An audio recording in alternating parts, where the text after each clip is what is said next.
तो मुझे इतना ही कहना है कि ये बीजेपी की नैतिक हार है और सरकार की जीत के रूप में आप इसको देख सकते हैं। इनका अपना कैंडिडेट मंडल सेरा बूथ को हार गया, जहां कांग्रेस 2022 में बागेश्वर के चुनाव को लगभग 11,500 वोटों से हारी थी। इस चुनाव में हम इस चुनाव को 2400 वोट से हारे हैं और हमने 10,000 वोट अपना बढ़ाने का काम किया है कांग्रेस ने।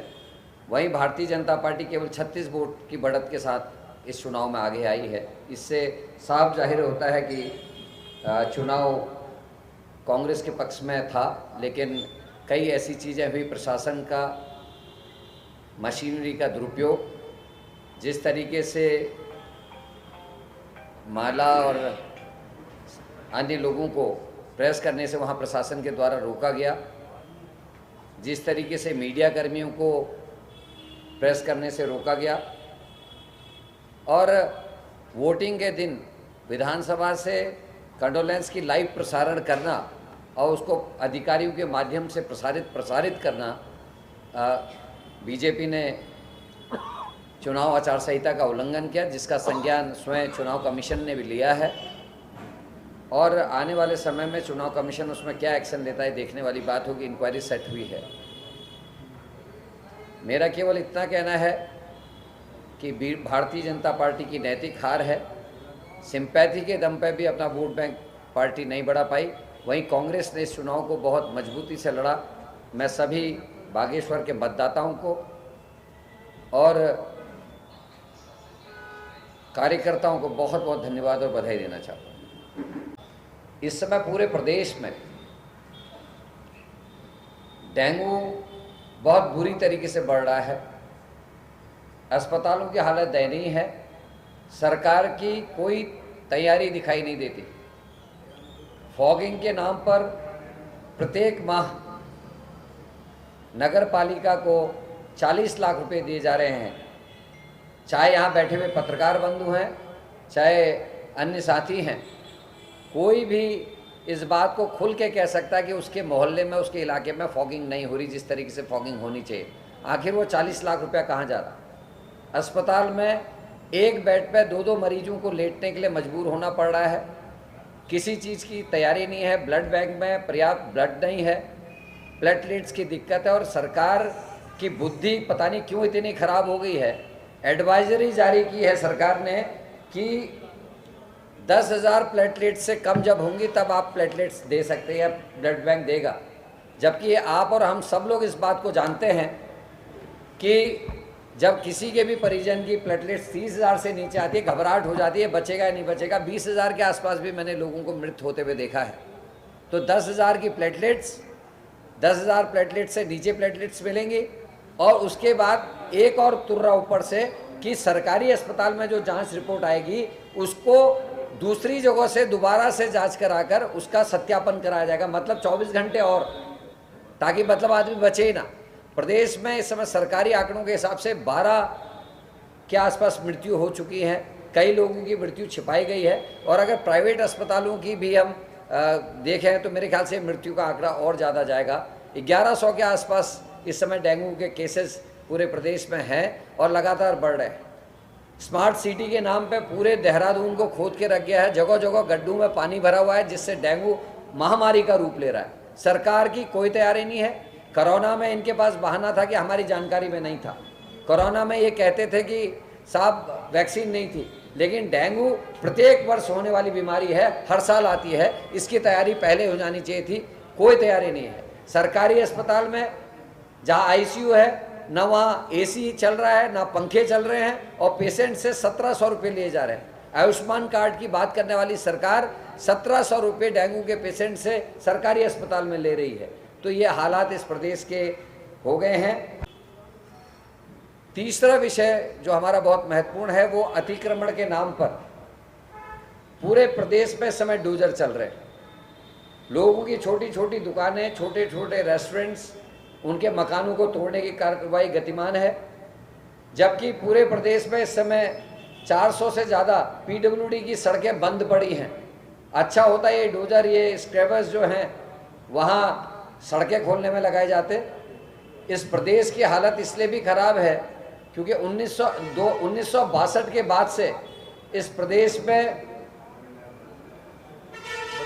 बंदोबस्ती लागू नहीं हुई है, जिससे जिन लोगों के मकान या उनकी दुकानें जो बनी थी उनको रेगुलराइज नहीं किया गया है। एक तरफ सरकार 2018 में शराब की दुकानों को बचाने के लिए सड़कों का स्टेटस चेंज कर देती है, हाईवेज का स्टेटस चेंज करती है अध्यादेश लाके। दूसरी तरफ आज जब लोगों के रोजगार छिन रहे हैं, उनकी दुकानें टूट रही हैं, उनकी छोटी छोटी चाय के खुंचे टूट रहे हैं, तो सरकार कोई अध्यादेश लाने के लिए तैयार नहीं है। कोर्ट के आदेश हैं, सरकार बहाना कर रही है। हायर कोर्ट में जाया जा सकता था, विधानसभा में अध्यादेश लाया जा सकता था। जिस तरीके से शराब व्यवसायियों के बचाने के लिए, उनकी शराब की दुकानों को बचाने के लिए सरकार ने तत्परता दिखाई थी, वही तत्परता लोगों के आवास, लोगों की दुकान, उनके कारोबार को बचाने के लिए अगर सरकार करती तो निश्चित ही खुशी होती। कांग्रेस अतिक्रमण के पक्ष में नहीं है, लेकिन जिस प्रदेश में लगातार पलायन बढ़ रहा है, गांव के गांव खाली हो रहे हैं, वहाँ लोगों के पास जो छोटे मोटे रोजगार हैं उन पर सरकार अटैक कर रही है, करा रही है। ये हम सब के लिए चिंता का विषय है। सरकार को तुरंत या तो हायर कोर्ट में जाना चाहिए या फिर सरकार को अध्यादेश लाकर इस तोड़फोड़ को रोकने की कार्रवाई करनी चाहिए। सबका विकास सबका साथ कहने वाली पार्टी अधिवक्ताओं की नियुक्ति इस राज्य में करती है, सरकारी अधिवक्ताओं की। एक भी SC, ST या माइनॉरिटी के आदमी को उस पूरी लिस्ट में नहीं देखा जा सकता। दूसरी तरफ बलेड़ा कांड जो हुआ है हरिद्वार में, उसमें जिन लोगों को प्रताड़ित किया गया, जिनके संग अन्याय हुआ, उनको अभी तक सरकार ने न्याय नहीं दिया है। उसमें जिन लोगों की मृत्यु हुई, सरकारी कानून के हिसाब से जो उनको धनराशि मुहैया हो जानी चाहिए थी मृत्यु के साथ ही, वो आज तक नहीं हुई। वहीं भारतीय जनता पार्टी के सहयोगियों ने जिस तरीके से पुरोला में हिंदू मुस्लिम का नैरेटिव सेट करने की कोशिश की, उसी पुरोला में 2 SC की बेटियों के साथ बलात्कार हुआ। कानूनन रूप से जो उनको आर्थिक सहायता दी जानी चाहिए थी, वो आज के दिन तक भी नहीं मिली है। इसमें एक केस 1.5 साल पुराना है और एक केस को 1 साल लगभग होने वाला है, लेकिन उन बेटियों को आज तक न्याय नहीं मिला।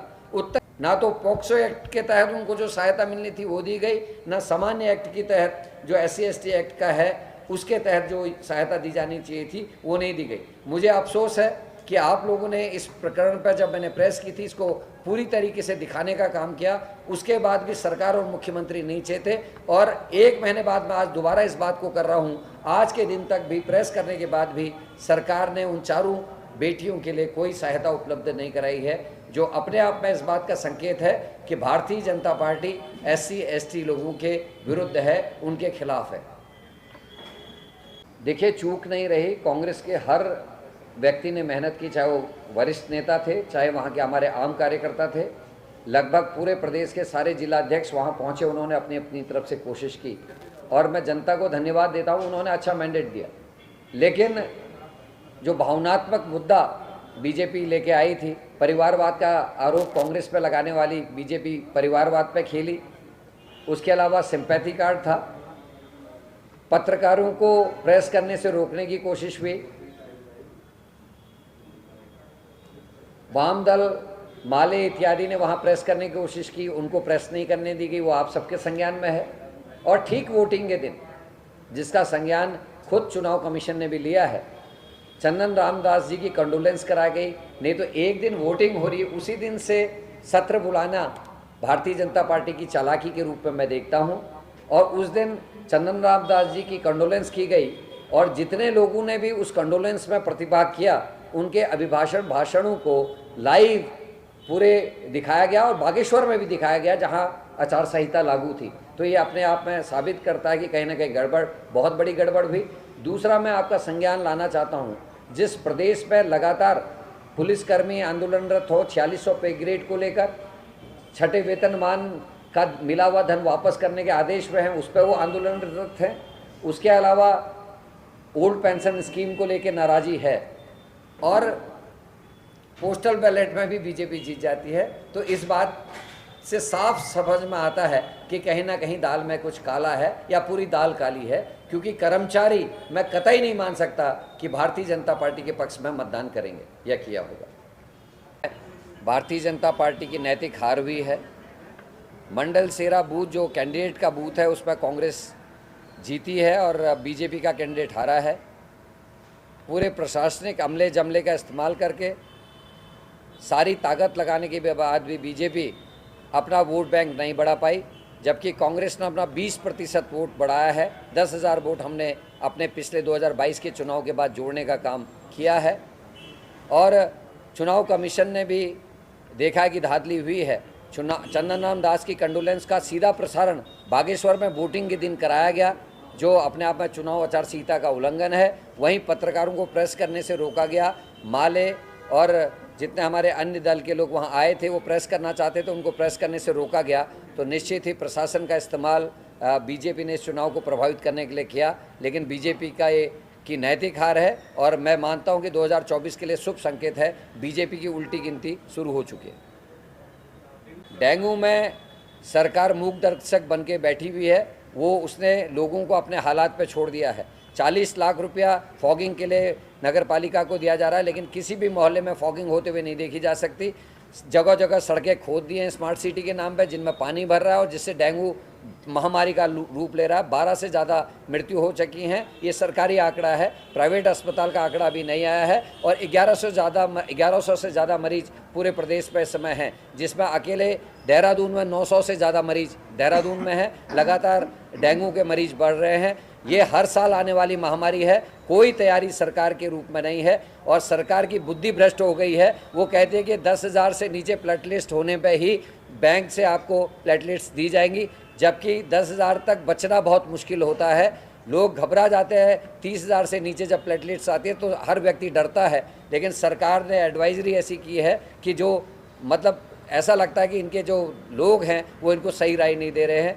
अस्पतालों की दुर्दशा है। 1700 रुपया चार्ज कर रहे हैं, ना एसी चल रहा है, ना पंखे चल रहे हैं, ना दवाइयाँ उपलब्ध हैं। बहुत बुरे हालात पूरे प्रदेश के इस समय डेंगू से हैं।